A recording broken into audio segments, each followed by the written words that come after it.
આપણા પોતાના કુળનો હોય ઈ જ્યારે દુશ્મનની સાથે ભળી જાય ને ત્યારે આખા વંશનો નાશ કરી નાખે.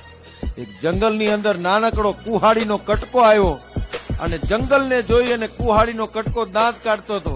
તો જંગલના ઝાડવા હતા એ કુહાડીના કટકાને પૂછતા હતા કે કુહાડીનો કટકો છે આવો નાનકડો અને દાંત છે ના કાઢે?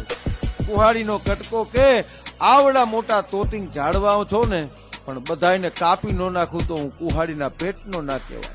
મોટા મોટા ઝાડવા કે અમે આવડા મોટા છીએ, તું આવડું કુહાડીનું કટકું છે અને તું અમને કાપી શકે? કુહાડીનો કટકો કે આખા જંગલનો નાશ કરી નાખીશ.